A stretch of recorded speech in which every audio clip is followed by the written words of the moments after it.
ఈ ప్రభుత్వాలు వస్తుంటాయి పోతుంటాయి, మాట్లాడేటోడు గట్టి గట్టిగా మాట్లాడతాడు. మరి ఈ ముఖ్యమంత్రి కూడా మాట్లాడుతుండు. కనీసం మాట్లాడాలంటే మనలాగా ఆ పర్సనాలిటీ కూడా ఉండాలి కదా.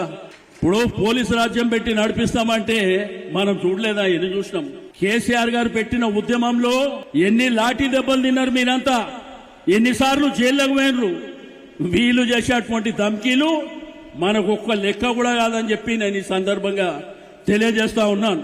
మీరు ధైర్యంగా ఉండండి, మీ వెనుక మేమున్నాం. దేనికైనా గానీ తల ఎత్తి నిలబడడమే మనకు తెలుసు తప్ప తల దించుకొని ఎవరికి భయపడవలసినటువంటి అవసరం బీఆర్ఎస్ పార్టీ కార్యకర్తకు లేదు అని చెప్పి నేను ఈ సందర్భంగా తెలియజేస్తా ఉన్నాను. పులి వ్యవసాయ క్షేత్రంలో పండుకొని ఉంది.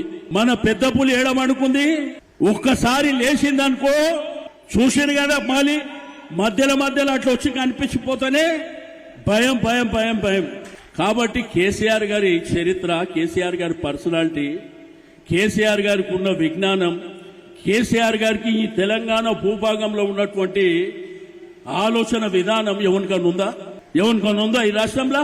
లేదు. కానీ చిన్నోడు, పొడుగోడు, పొట్టోడు, పెద్దోడు ప్రతి ఒక్కడు మాట్లాడేవాడు తెలుసు.